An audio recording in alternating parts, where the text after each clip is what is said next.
Hello! This is Hooked by Happenstance. I'm Kendra, and it is time for chapter 21 of Yarn Tales. Yarn Tales is my ongoing series here at Hooked by Happenstance where I read books, I tell you a bit about them, and then I apply silly Kendra rules to my rating of the book, and I add a segment to my reading shawl. My reading shawl originally was one shawl, but it has grown into two, and we'll just see where the year takes me on this project. But it is a shawl that I am making using different yarns for different kinds of books, as well as adding in different stripe patterns for the ratings. So it has turned out to be a fun project for me that is a tangible reflection of the things that I'm reading, and it gives me a product to reading, which usually does not have a physical product as an outcome, and that makes me more comfortable in some ways with the large amount of books that I've read, because I'm already 21 books in, and it's only March. Today we're going to talk about Brown Girl Dreaming by Jacqueline Woodson. Now, this is the second Jacqueline Woodson book that I've read this year. I was introduced to her as an author through Life's Library when I read If You Come Softly earlier in the year. Up till then, I had just never read one of her books, but I had seen Brown Girl Dreaming around and had kind of thought that at some point we would get around to it. But after reading If You Come Softly, I wanted to experience more Jacqueline Woodson because, well, I didn't not enjoy If You Come Softly. It was not a great fit for me book-wise. It did not, I gave it 3 stars. It did not make me super enthusiastic, but hearing her writing voice in the Q&A that took place on the Discord for Life's Library, as well as reading some other articles that she had written, I had this feeling that there is more to her than that particular story, and before you write a writer off, you should really read more than one of their books. So, Brown Girl Dreaming kind of floated to the top of our reading. I also was putting off reading the next Life's Library book because I was not enjoying it, and so I decided that kind of as penance, I would read some more books that I felt were assigned by the subscription, even though they weren't technically assigned. So I listened to this book with my kids, listened to it through audiobook through Libby, which is the app from Overdrive, and we hooked it into our TV, and so we had nice speakers to hear it, which is very cool because Brown Girl Dreaming is a book in verse. So the whole thing is poems that tell the memoir of Jacqueline Woodson, and the audiobook is read by the author. So it's getting to hear her story in her words, her way, which was just delightful. Now, the story follows her childhood from the various places she lived. She ended up moving from the north to the south, and she ends up settling in New York as she's growing up. It deals with her familial relationships with her parents, her grandparents, who are kind of like surrogate parents, her aunts and uncles, her siblings, and then it kind of deals a little bit with school. Not a huge amount, but toward the end, it's a little heavier on the schooling, and it kind of covers more than just her becoming a person and becoming comfortable in this sense of place, because she does live and goes back and forth between several home situations.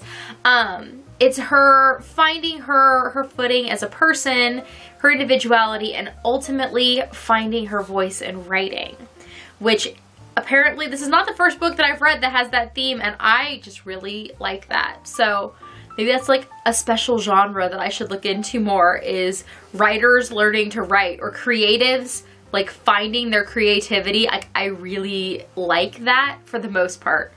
Well, I'll have some books coming up that might not be so true, but I do really enjoy hearing narratives of that sort, be they fictional or in this case a memoir.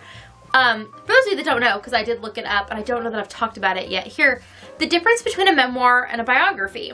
So a biography is a book written about a person's life, like from birth to death, by another person. An autobiography is a book written by a person about their own life from birth to death. Basically is supposed to be an overarching, like, fully comprehensive story. Now a memoir is a section taken out of a person's life. It's not their whole story. It's not, you know, from the first cry to the last.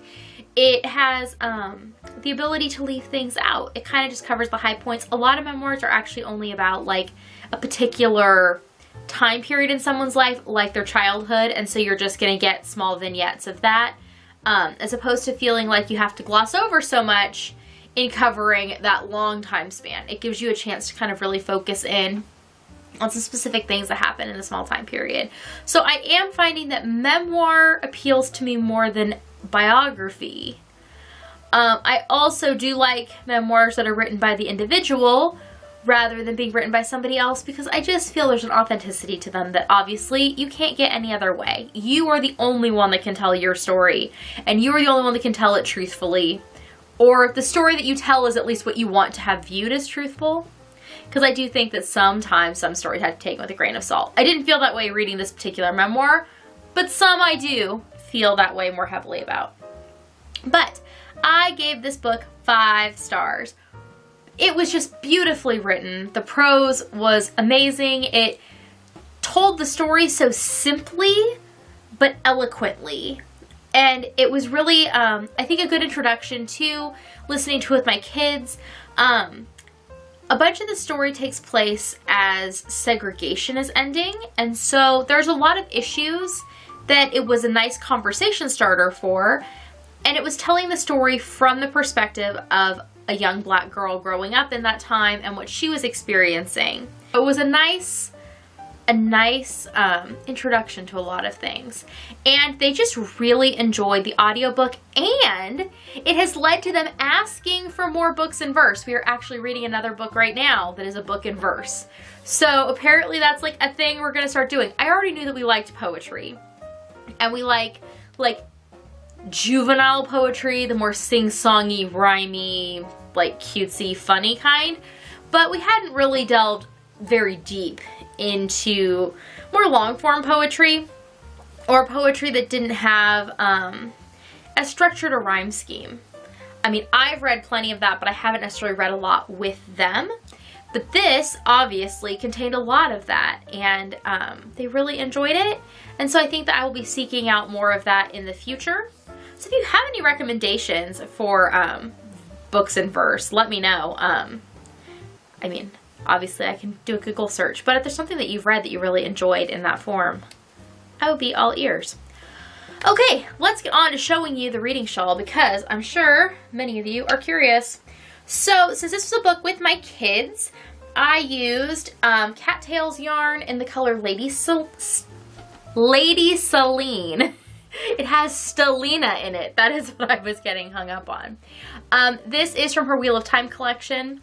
And it, as you can see, has a different stitch pattern I'm using because it was a book with my kids. So addition to a different yarn, different stitch pattern.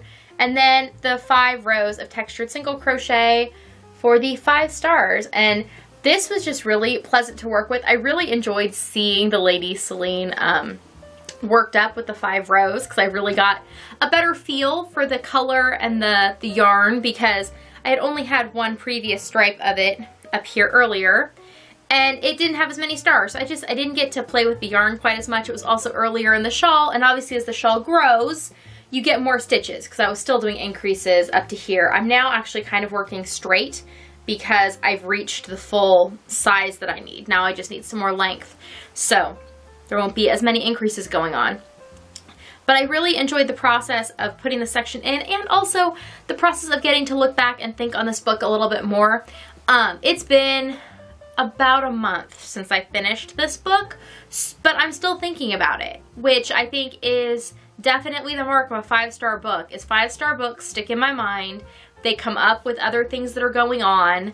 I will reference them, and my kids keep referencing this book. Things will happen and they'll be like, oh, like in Brown Girl Dreaming. And so I just think that is a really powerful thing, that you can kind of give these good book experiences to your kids. And I'm all for it. We read plenty of what Charlotte Mason calls twaddle. Like, we read plenty of junk. But it is really nice to sprinkle in some like really good books, not straight classics, but just good literature, stuff that makes your brain work, stuff that makes your heart happy simultaneously. And that is definitely what Brown Girl Dreaming is. I would recommend it to everybody, regardless of age. And I would really recommend the audiobook, because while it was good on its own, I'm sure, hearing the author read her own memoir in her own voice, in her own verse, is a beautiful experience that I would highly, highly recommend. And it has actually, reading this book gave me a better appreciation for If You Come Softly. Now, I wouldn't come up for my 3-star rating of If You Come Softly. I still think it's a 3-star, but it is a 3-star that sits better with me than it was before, which I think is really interesting. I've talked a lot about reading books from authors, whether you know a lot about the author's background or not, like depending how public a figure they are or how much of their like internet persona or even just like interviews and things, how much you have interacted with the person, how much you think you understand of their background. How does that affect the reading of a book?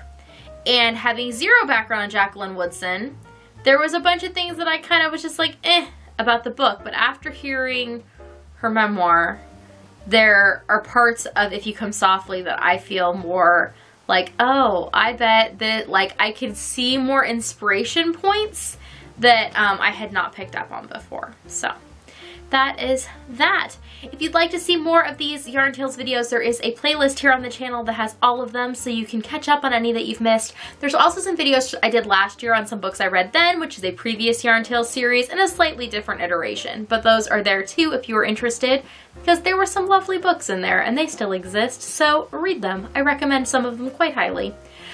And if you would like to make sure that these keep popping into your feed, go ahead and subscribe, because I don't put my videos out on a regular schedule. So if you want to make sure you don't miss anything, subscribing is the best way for them to just float into your feed when I hit upload. And I will see you all next time. Bye!